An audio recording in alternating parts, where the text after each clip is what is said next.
Então, o próximo tópico aqui, o próximo tema que a gente vai avaliar é a parte de extração e seleção de características, né? Visando aqui o que a gente chama de redução da dimensionalidade do problema.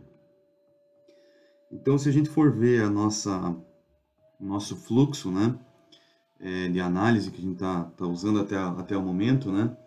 A gente tem os dados, né? Os dados, vamos supor, os dados brutos aqui, né? Seria os dados sem nenhum tipo de processamento, né? Em cima desses dados, então, nós estamos extraindo as características do problema, né?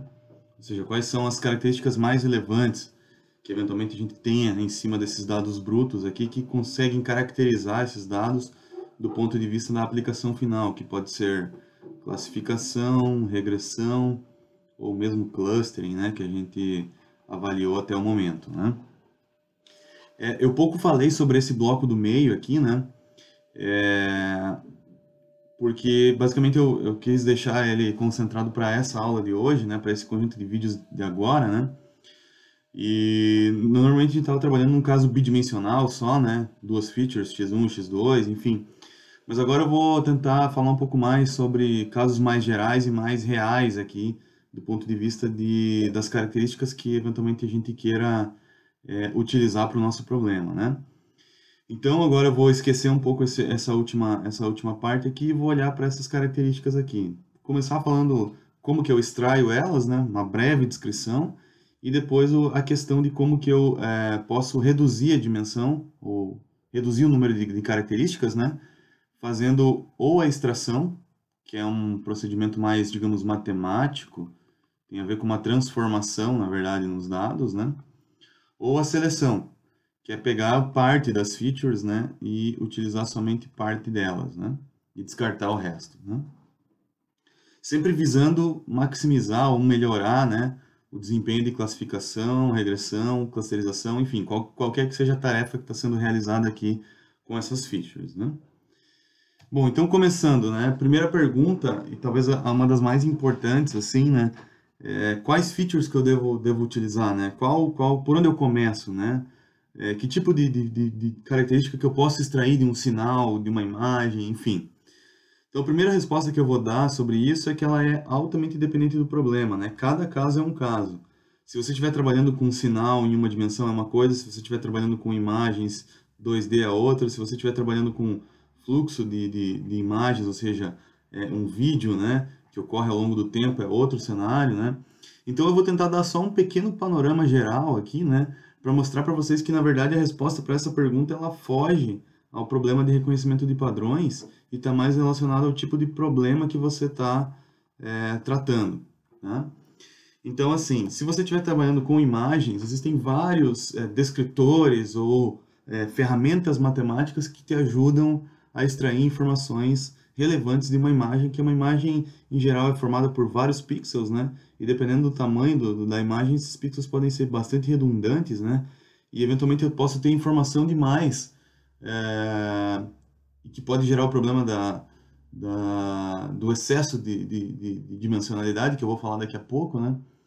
E ainda assim não ser o suficiente para caracterizar aquilo que é importante dentro da imagem. Por exemplo, se eu quero destacar um rosto, enfim, se eu quero detectar uma pessoa, existem extratores ou existem ferramentas que são próprias para, digamos, realçar essas informações dentro de uma imagem, né?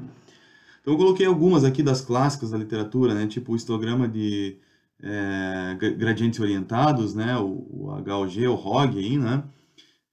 Que você tenta calcular como que é a distribuição de gradientes dentro de uma determinada imagem, né? Como que são as bordas, as transições, para onde elas apontam majoritariamente, basicamente, né?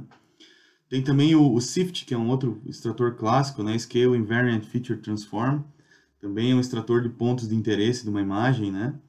Bastante utilizado. Bag of Words é outra maneira de você extrair informações. Cada um deles aqui, se você quiser entender um pouco mais, você vai ter que procurar sobre cada um desses métodos, né?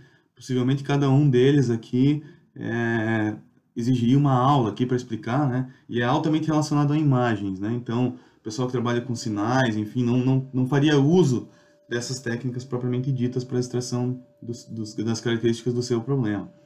Então, aqui, normalmente, você estuda esse tipo de técnica numa área de visão computacional mesmo, né? Algum curso de visão computacional pode dar uma forma mais clara de entender o que cada uma dessas coisas significa, né? Se você estiver trabalhando com vídeo, vai na mesma linha, né? Você pode usar fluxo óptico, né? Que está relacionado com como que os pixels estão se movendo de um frame para o outro num vídeo, né? Basicamente, qual que seria o gradiente relacionado a ele, né? Pode usar métodos de tracking, tipo filtro de Kalman ou filtro de partículas, mas esses caras aqui também exigiriam a gente analisar bastante coisa aqui e foge ao escopo da nossa disciplina e está mais relacionado a uma disciplina de visão computacional, né? Se você estiver trabalhando então com áudio, né, sinais, speech recognition, né, aí o tipo de ferramentas muda, né? Se trabalha mais com esses coeficientes MEL aqui, mesmo a FFT, a DFT, né, transformadas wavelet são bem recorrentes, enfim, esses caras aqui realçam informações que eventualmente podem ter nos sinais, né, tipo transições abruptas, conteúdo de frequência, enfim, como realçar essas informações aqui, essas técnicas aqui são bem apropriadas, né? E aqui se estuda esse tipo de técnica normalmente numa disciplina de processamento digital de sinais, né? Então também não é exatamente o nosso foco principal aqui na disciplina de reconhecimento de padrões entender essas técnicas, né? Então, assim, a lista é enorme, eu estou só dando uma ideia geral aqui, né? Foge do escopo da nossa disciplina e está bem focada no seu problema. Então, dependendo do problema que você está trabalhando, você vai ter que buscar entender um pouco mais dessas técnicas aqui, olhando para essas grandes áreas aqui que estão relacionadas a esses métodos de extração de características, né? Então, é aqui que você vai ter que buscar informação. Outra abordagem mais recente que tem sido usada e ganhou bastante destaque na literatura é você fazer a extração de features, né, o feature extraction, né, e a classificação ou regressão, o que quer que seja, né, usando um modelo único, né. Então, ao invés de você, digamos, aprender só a superfície de separação lá, no caso da classificação, você inclui nela a extração de características, né, e aí com isso você consegue aprender, além da separação, quais são as features mais adequadas para maximizar essa separação, né? Então, existem várias abordagens, acho que as mais recorrentes são de Deep Learning, aí, né, por meio das redes neurais convolucionais. A gente vai ver numa aula adiante como é que funcionam esses modelos aqui, né? Mas existem também várias outras formas aí que não estão relacionadas diretamente a esses modelos, né?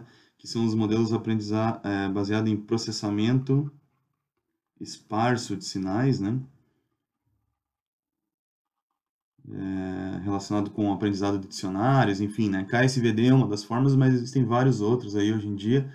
Está crescendo muito essa área nos últimos anos, né? Então é uma maneira alternativa aqui de você não precisar tentar extrair nenhuma informação desses seus sinais ou imagens e jogar diretamente a imagem, né? O sinal na entrada aqui, né? Desse mecanismo, né? E obter, por exemplo, se for um problema de classificação, um rótulo aqui na saída. Então você não precisa se preocupar em estudar, né, ou entender cada uma dessas coisas aqui, sendo que nesse tipo de abordagem o teu modelo aprende tudo, né? Aprende a extração de características e a classificação de maneira acoplada, né? Isso aqui, infelizmente, a gente vai acabar falando só de Deep Learning, né? Mas quem tiver interesse aqui pode procurar, por exemplo, a KSVD, é um modelo clássico, ou por esse tipo de palavra-chave aqui, né? Sparse Signal Processing, né? Acredito que você deva achar bastante coisa. Bom, então, o problema que está relacionado aqui, talvez mais importante do que quais as features utilizar, e talvez eu vou gastar um tempo a mais falando sobre isso, né? É olhar para a redução da dimensão do problema, né?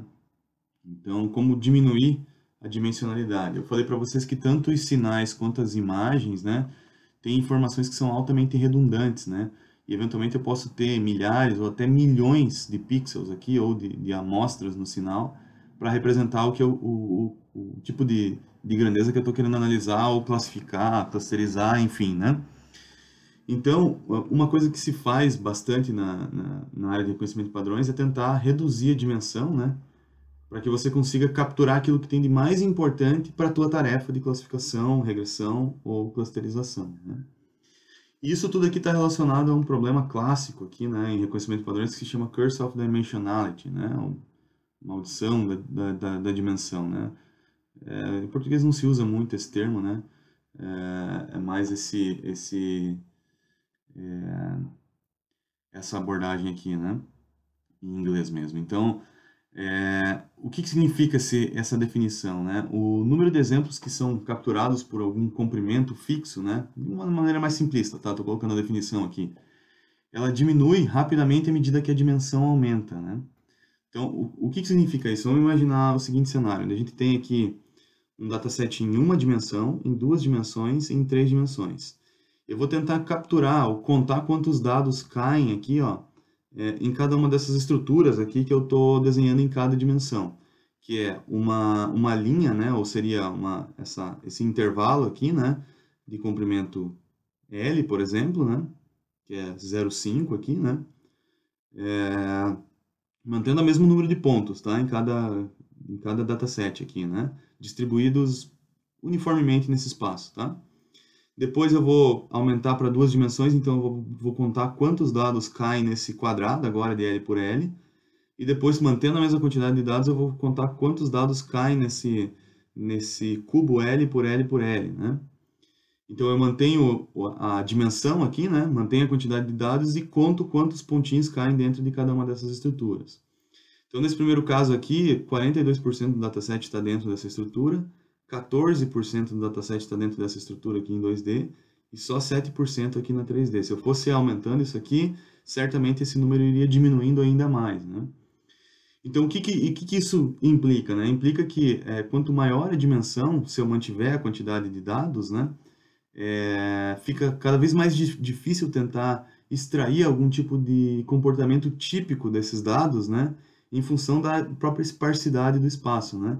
Eu vou tendo tão poucos pontos nesse espaço de alta dimensão que se eu quiser tirar, por exemplo, um cluster, né? Ou fazer uma classificação em cima desses dados aqui, isso vai estar tão espalhado no espaço que fica muito difícil eu extrair esse tipo de informação, né? E isso significa, então, que quanto mais eu conseguir voltar para o caso de menor dimensão, mantendo a característica dos dados, claro, né? Se for um problema de classificação, mantendo a separabilidade dos dados, né? Então, esse aqui é o cenário que a gente vai tentar buscar nesse tipo de modelo que a gente está trabalhando, né? Então, a redução da dimensionalidade tem a ver com essa questão desse Curse of Dimensionality aqui, né? Então, o objetivo é não cair nesse excesso de informação que gera esparsidade e, no fim das contas, mata a nossa informação do ponto de vista de uso aqui em reconhecimento de padrões, né? Que é classificação, regressão e clusterização do que a gente viu até agora, né? Bom, outra coisa que é importante falar, em muitas aplicações práticas, né? Em imagens isso é bastante comum. Embora os dados estejam representados em um espaço de alta dimensão, então a imagem é um espaço de alta dimensão, né? Porque cada pixel aqui pode ser compreendido como uma dimensão, né? Então, se você tiver uma imagem de 400 por 400 pixels, né? Pensa aqui que você vai ter uma quantidade enorme, né, de pixels, né? Para representar o teu espaço, né? Então, é um espaço de dimensão muito alta, né? Então, em geral, por trás desses dados de alta dimensão, existe o que a gente chama da dimensionalidade, poderia afirmar aqui como verdadeira, né?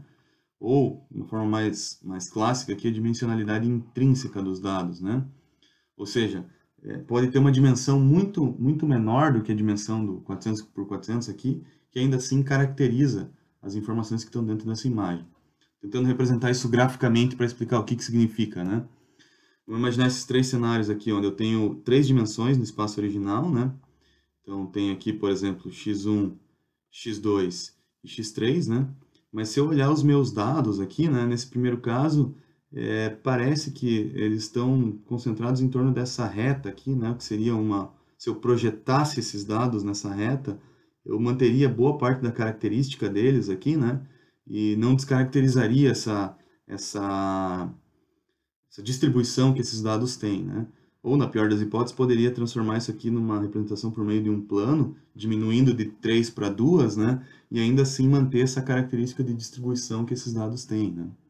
Então, a ideia aqui que eu tô falando é tentar projetar os dados numa dimensão menor e ainda assim manter a cara deles, né? Manter a forma como eles estão distribuídos no espaço, né? Aqui seria um outro caso onde tem essa linha, né? Que poderia ser a dimensionalidade intrínseca desse espaço aqui, ou mesmo essa função quadrática aqui, né? Se eu conseguisse projetar os dados em cima dessa função quadrática, eu diminuiria de 3 para 1 também aqui, né? E poderia ainda assim manter a forma como esses dados estão distribuídos nesse espaço, né? Então, olhando para tudo isso, né? Uma das coisas que a gente vai tentar ver agora, né? É achar maneiras, né? De reduzir a dimensionalidade. E a gente vai começar aqui com a parte de extração de features, né? Extração de características ou feature extraction, né? Que, como eu falei para vocês, então está relacionado a uma transformação dos dados. Então, eu vou fazer alguma operação matemática, né? Aqui eu comentei já qual que é a cara dessa operação matemática, né? Na verdade, aqui vai ser uma projeção, né? Então, vou tentar trabalhar com tipos de projeções, onde eu saio do meu espaço original, x1, x2, x3, aqui nesse meu exemplo, né? E vou para um novo espaço, que é um outro espaço de coordenadas aqui, né? Por exemplo, se eu estivesse trabalhando nesse plano, seria esse espaço aqui, né? O 1, por exemplo, e o 2 aqui, né? Onde eu vou tentar projetar os dados nesse novo espaço aqui, saindo desse espaço original. Então, existe uma transformação associada, né? Então, o que eu vou mostrar para vocês são maneiras de fazer essa transformação aqui, mas veja que a palavra-chave para isso é projeção, né? Vou projetar os dados nesse novo espaço, mas a única coisa que eu preciso saber é como, né? Como fazer essa projeção, tá? Bom, então eu vou começar pelo modelo mais clássico de todos, talvez o mais usual, mais recorrente até hoje, assim, né? Por mais que seja um dos mais antigos, ainda é o mais usual de todos esses métodos, que é a PCA, ou a Principal Component Analysis ali, né? Ou a análise de componentes principais, tá?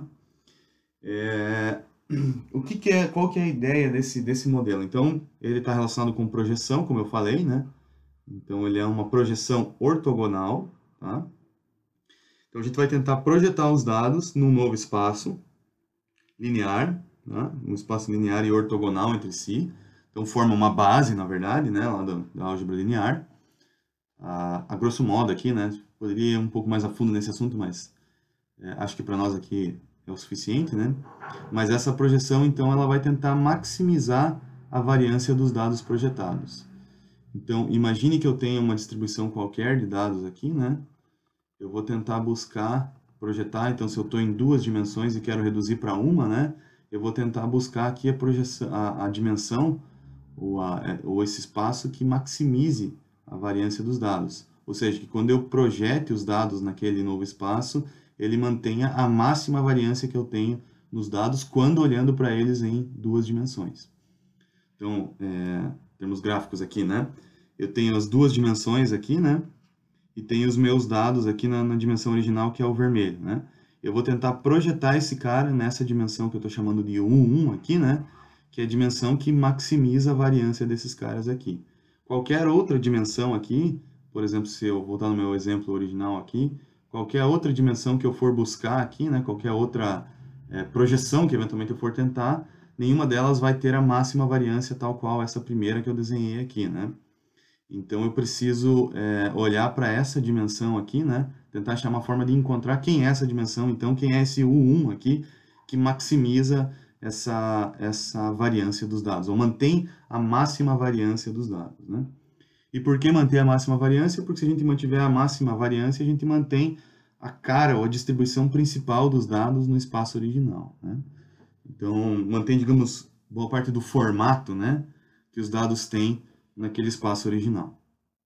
Então, vamos tentar ver como é que a gente desenrola isso aqui matematicamente, tá?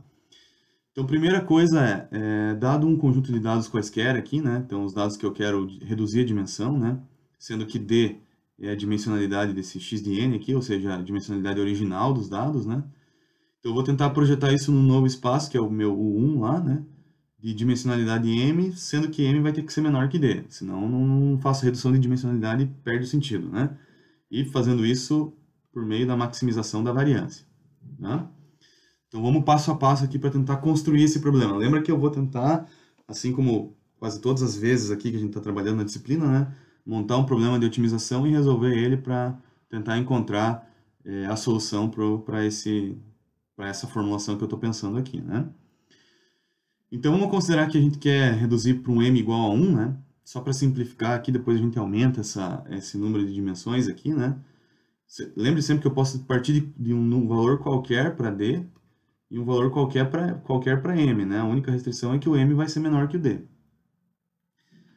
Então a gente vai chamar de U1, como eu estou chamando aqui, né? O vetor nesse novo espaço aqui que maximiza essa variância, então, né? Então o que eu vou fazer? Primeira coisa, eu vou definir aqui o que seria a média dos vetores projetados nesse novo espaço, tá? Então, se eu tenho o vetor de médias no espaço original, que é esse x barra aqui, né? Então, esse x barra no espaço original é simplesmente o vetor de médias, né? Então, esse aqui é o maximum likelihood lá, para estimar a média, né? Então, estou usando ele aqui, né? Então, uso o estimador do maximum likelihood para a média no espaço original. E se eu quiser saber qual é a projeção desses caras nesse novo espaço, basta eu realizar esse produto interno aqui, né? Pegar o meu U1, né, transposto, multiplicar pelo x média aqui, o vetor de médias, e aí eu vou ter, então, o meu vetor de médias projetado, né, x projetado em U1. Tá? Estou olhando aqui uma versão um pouquinho mais simples da projeção, mas para nós vai ser suficiente, tá? Bom, outra coisa importante, então, é a variância dos dados projetados, né? Então, qual que é a variância dos dados projetados? Eu vou pegar a fórmula da variância, né? Para cada xn que eu tenho no meu espaço original e o meu vetor de médias, essa aqui é a fórmula da variância, na verdade é o maximum likelihood para variância, né? 1 sobre n, esse somatório aqui, né? O que eu vou fazer, então, é simplesmente pegar e projetar cada um dos x e projetar a média nesse novo espaço, né? E com isso eu tenho, então, a variância projetada no novo espaço. Tá? Aqui numa notação usando o somatório e aqui numa notação vetorial, né? Onde eu criei essa matriz S aqui, que é a matriz de covariância, né? Que é basicamente dada por essa definição aqui, né? Se eu substituir o S aqui, né? Por essa expressão, eu reconstruo o que está aqui dentro aplicar a definição da variância projetada, né? Inclusive, esse aqui é um bom exercício, tá? Se você quiser checar isso aqui, é um bom momento para você parar o vídeo e se convencer dessa informação que eu estou colocando aqui, tá? Então, dito isso, definida quem é a média projetada e definida quem é a variância projetada, meu objetivo, então, agora é maximizar a variância projetada, né? Então, o que eu vou fazer? Eu vou maximizar a variância projetada, que é dada por essa expressão aqui, em relação ao U1, né? Claro, porque eu quero achar quem é o U1 que maximiza esse negócio aqui. Então, se eu fosse escrever esse problema de otimização, eu teria uma maximização em relação a U1 aqui, né? Desse cara aqui, U1 transposto, né? S, U1. Essa aqui seria o problema de otimização. Eu não vou fazer diretamente isso aqui, porque se eu fosse maximizar esse tipo de problema de otimização aqui, certamente a norma desse cara aqui tenderia a infinito, né? Então eu coloco uma restrição bem simples aqui, pode parecer até um pouco meio uma gambiarra aqui, né? Mas é bem usual isso em métodos de otimização, né? Então eu só vou forçar a norma de U1 que ela seja unitária, tá? Então isso aqui vai resultar no seguinte problema de otimização: maximizar a variância projetada, que é esse cara aqui, né? Com essa restrição aqui que o U1 transposto, o U1 tem que ser igual a 1. Então é um problema de otimização com restrições de igualdade, né? Você já viu lá nas aulas anteriores como é que resolve isso aqui. Tem que montar o Lagrangiano, fazer as derivadas, né? Então a minha sugestão aqui agora é a seguinte: pare o vídeo, tente montar o Lagrangiano, tá? Tente montar ele aqui. Faça as derivadas desse Lagrangiano, particularmente em relação a U1, que é a mais importante aqui de todas, né? E iguale a zero aqui, para a gente ver o que vai acontecer na sequência, tá? Então, pare e faça isso, que é o que eu vou mostrar na sequência, que é a solução disso, tá? Bom, então, escrevendo aqui o lagrangiano, né? Ficaria com essa cara aqui, derivando isso em relação a U1. Lembre que precisa daquelas macetes que eu passei lá, de derivada de vetor, com matriz e tal, né? Então, você pode usar aquele link do Wikipedia lá, né? De Matrix Calculus, lá do Wikipedia, né? Que tem alguns macetes aqui de como fazer operações com essas características aqui, né? Vetor, matriz, enfim, né? E fazendo então a derivada do U1, que é a mais importante aqui, né? Vou me ater a ela, né? Porque a derivada em relação a lambda 1 aqui, ela vai ser meio que trivial, né? Vai resultar na restrição da norma unitária, e isso não vai trazer tanta informação, a não ser que a gente vai ter que forçar o 1 até a norma unitária, né? Então, é uma base, no fim das contas, ortonormal aí, né? Depois eu vou falar mais sobre isso. Mas a derivada em relação a U1, essa é importante você checar, tá? Isso aqui é muito importante você fazer por conta própria, tá? Vai resultar nesse problema aqui, SU1 igual a lambda 1 U1. Se você olhar a cara disso daqui, eu falei dessa cara aqui quando a gente falou de agrupamentos espectrais lá, né? Isso é uma decomposição em autovalores e autovetores, né? Então tem aquele template clássico ali, né? Tem uma matriz A, o autovetor V igual a lambda V. Então, o V vai ser um autovetor de A quando essa igualdade for verdadeira, né? E o autovalor correspondente a esse autovetor aqui é o lambda, né? Então, isso aqui, na verdade, virou uma decomposição em autovalores e autovetores. Então, se eu quero determinar quem é o U1, basta eu fazer uma decomposição em autovalores e autovetores da matriz A. Ou seja, no nosso caso aqui, a matriz S, né? Então, o 1 vai ser um autovetor de S. Então, resolvendo aqui, né, esse problema, eu vou encontrar que a variância é maximizada quando o 1 é igual ao autovetor com o maior autovalor, lambda 1 aqui, né, dessa matriz de covariância S aqui. Tá? Então, como é que você encontraria a dimensão de máxima variância? Monta a matriz de covariância S, né? Eu mostrei uma expressão para ela aqui, né? Você pode usar essa expressãozinha aqui. Monta a matriz de covariância. Feita a matriz de covariância, você vai fazer uma decomposição em autovalores e autovetores, né?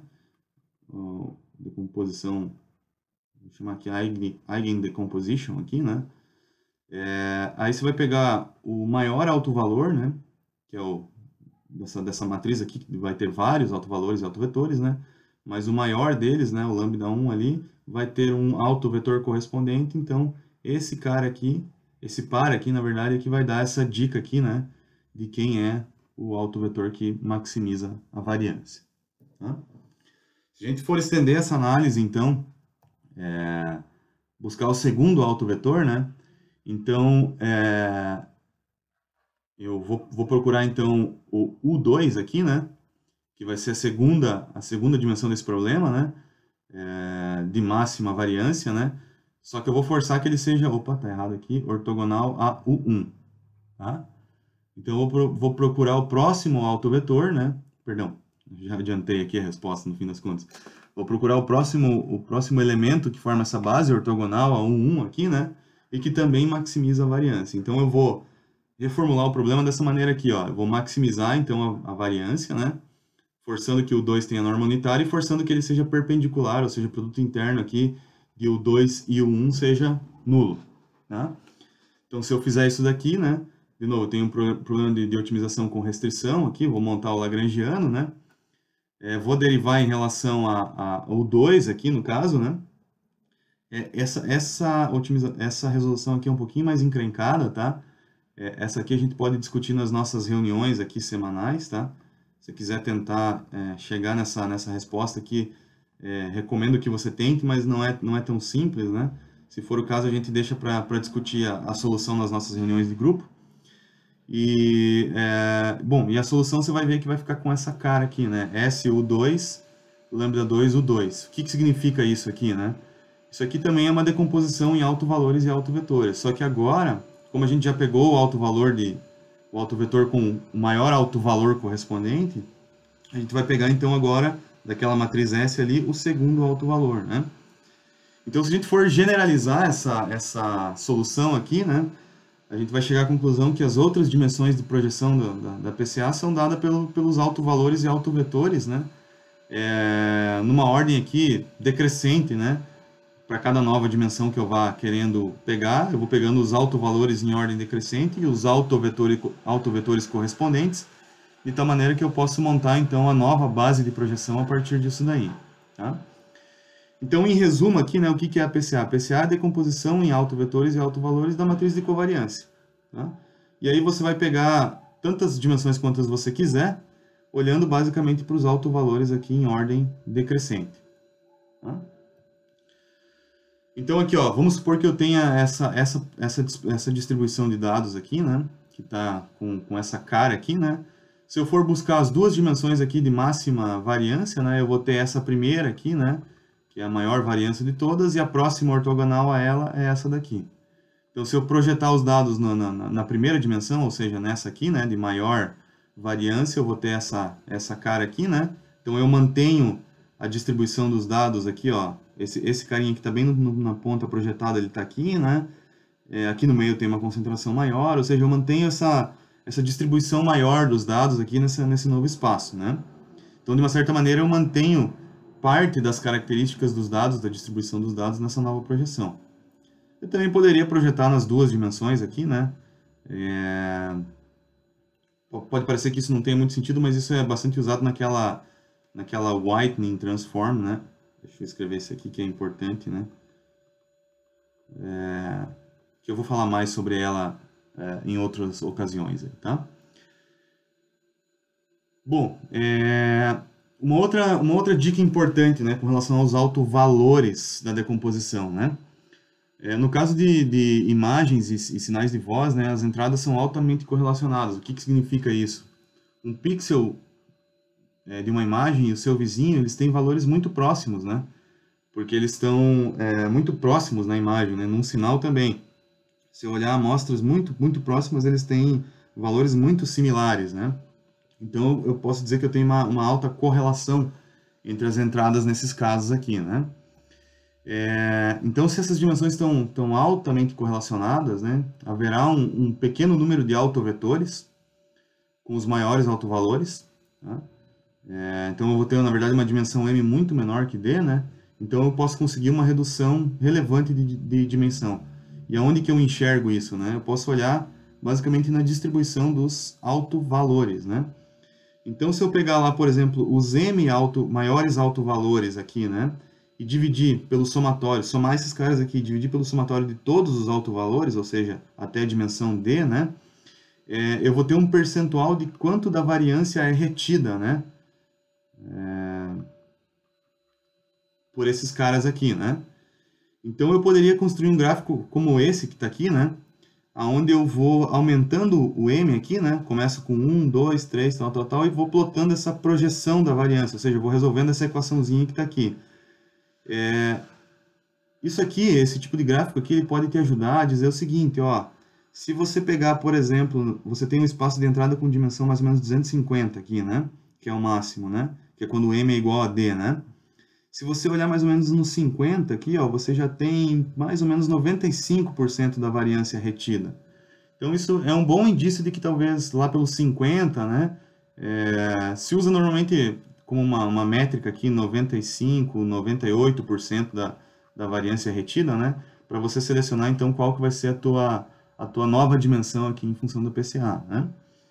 Então, olhando para esse gráfico aqui, é uma maneira fácil aí de você tentar escolher o teu M e ver, né, no fim das contas, quanto que você consegue de redução relevante, né? Relevante olhando do ponto de vista de variância retida aqui, né? Para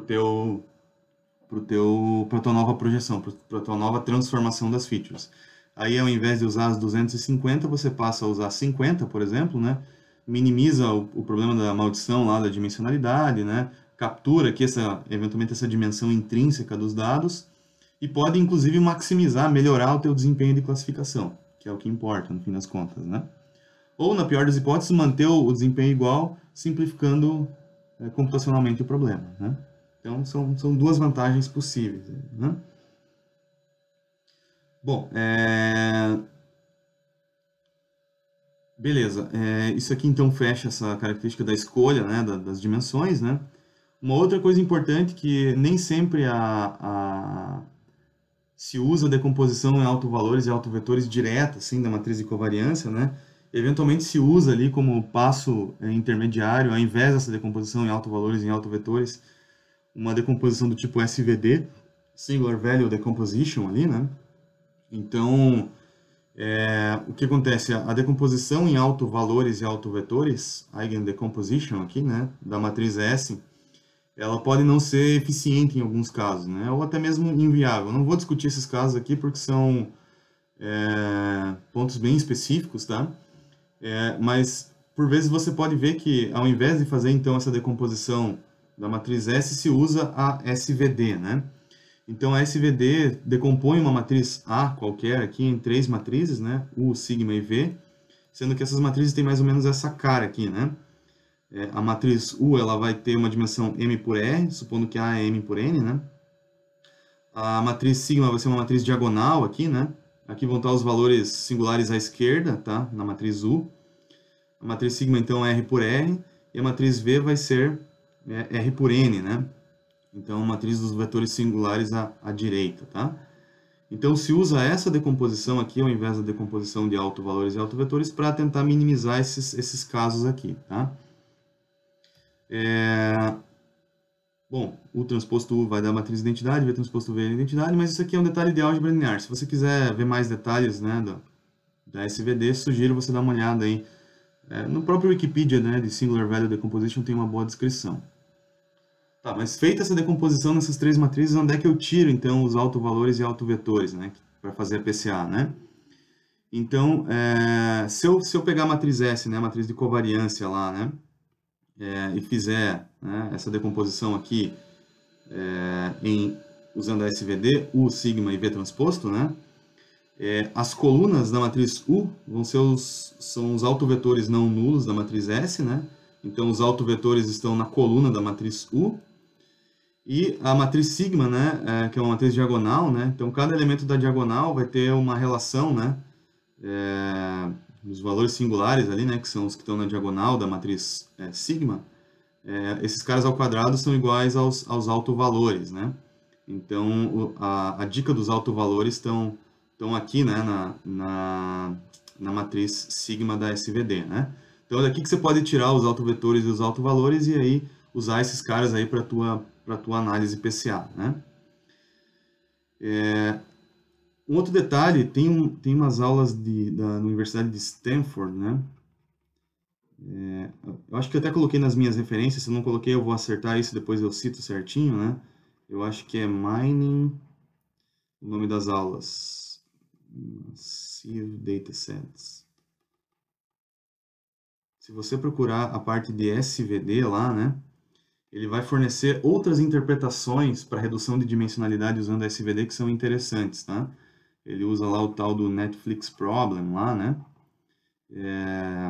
Que acho que é interessante para você dar uma olhada também. São vídeos curtos aqui, acho que no total acho que é o vídeo 45 até o 47, uma coisa assim. Você vai achar aqui uma explicação para esse cara aqui, uma outra forma de interpretar essas matrizes da SVD aqui, que eu acho que é legal você dar uma olhada também, principalmente do ponto de vista da interpretação da SVD, tá? Não vou falar aqui porque acho que tomaria muito tempo, mas acho que para você vale a pena parar o vídeo e ir lá dar uma olhada nisso aqui agora, tá? Bom, para fechar a PCA, eu vou fazer duas coisas, mostrar uma limitação dela e depois mostrar um exemplo, né? Então, a limitação clássica que você pode imaginar é o seguinte, ó. Vamos supor que você está nessa dimensão aqui, nesse caso bidimensional, 2 dimensões, e você quer sair das 2 dimensões e projetar para uma só, né? Se você for olhar a dimensão de máxima variância desses 2 dados aqui, né, dessas 2 classes, tá? Preto é uma classe, azul seria outra, né? Que é basicamente esse vetor A0 que está aqui, né? Se eu projetar todo mundo aqui em cima desse A0, o que acontece quando eu reduzo de 2 para 1 é que eu embaralha as classes aqui, né? Então eu perco toda aquela separabilidade que eu tinha, né? Então esse aqui é um problema grave com a PCA. Então maximizar a variância não significa que você maximiza a separabilidade. Então tem que tomar muito cuidado com esse tipo de interpretação aqui com a PCA. Então isso aqui fica a ressalva, tá? Que é uma limitação da PCA. Por vezes, a outra dimensão que não seja de máxima variância, por exemplo, o A1 aqui, que seria a segunda dimensão de máxima variância, mantenha a variância, mas também mantém a separabilidade entre as classes aqui, né? Consigo separar bem esses caras ainda, né? Então, a gente vai ver no próximo vídeo ali o discriminante de Fisher, né? Que é uma maneira de você tentar contornar essa limitação aqui da PCA, tá? Bom, última coisa então é falar do exemplo no MATLAB. Eu vou tentar ser breve aqui no exemplo, porque ele é um exemplo mais simples, né? Então, o código que eu estou usando são os códigos que estão lá na aula 9, acabou ficando deslocado ali, mas, enfim, né? O exemplo da PCA é que é esse exemplo 321, que é um exemplo do livro, né? Para ele eu estou usando essa PCA aqui, essa função da PCA. O que ela tem aqui dentro? Primeira coisa, ela só subtrai a média dos dados, isso é uma coisa importante para fazer na PCA, sempre importante trabalhar com média nula, né? Depois eu faço a decomposição da matriz de covariância, calculo ela usando a matriz COV aqui do MATLAB, né? Que é a implementação daquela equaçãozinha lá, né? Da estimativa da matriz de covariância. Depois pego aqui os autovalores e os autovetores correspondentes aqui, né? Para a dimensão M, que eu quero reduzir aqui, né? Monto uma matriz A aqui, que eu vou chamar de matriz de transformação, porque aí se eu quiser transformar os meus dados de entrada, basta eu multiplicar por essa matriz A aqui e eu vou ter uma redução da dimensionalidade, então, né? Os dados com uma dimensão reduzida aqui nesse vetor Y, que é a matriz dos dados projetados. Então eu montei a matriz A com os autovetores, né? Faço uma normalizaçãozinha aqui dos autovetores também, né? Lembra que tem aquela história da norma ser unitária e tal, né? Mas então eu monto aqui essa matriz A e essa é a matriz chamada matriz de transformação. Todos os dados que eu multiplicar por A vão estar projetados então na PCA. Então, projetar na PCA é multiplicar por essa matriz formada pelos autovetores, né? Que é o que a gente estava falando até aqui, né? Pegar um vetor e projetar nesse novo espaço é fazer o produto interno, né? O produto interno está encapsulado aqui nesse produto linha-coluna aqui das matrizes A pela matriz X. Toda vez que você vê a redução de dimensionalidade que envolve transformação, normalmente, se for uma transformação linear, né, você vai ter uma matriz de transformação e aí, para transformar os dados, basicamente o que você precisa fazer é essa projeção aqui, né? Ou seja, multiplicar pela matriz de transformação. Então, aqui eu vou simplesmente gerar uns dados 2D aqui, né? Vou mostrar para vocês. Nada muito diferente do que a gente já viu ali, né? Estou só mostrando aqui ó, os meus dados em duas dimensões, distribuição gaussiana e tal. As duas máximas variâncias aqui, né? Uma é maior que a outra, ó, veja que eu vou de menos 2,5 até 2,5 num caso, e na outra menos 2 a 2 no máximo. Então tem uma variância um pouquinho maior numa dimensão do que na outra, né? Mas elas são bem similares aqui, né? Aparentemente, né? Aí eu fiz aqui uma projeção em 2D, tá? Então, só para mostrar como que ficaria a projeção, tá? Então, só rodei aquela função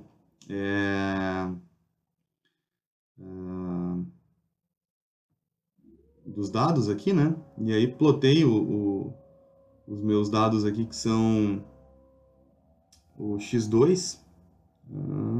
Deixa eu ver... não, plotei aqui só os dados e os autovetores aqui correspondentes, tá? O y, então, aqui nessa função de retorno é a matriz, são os dados transformados, tá?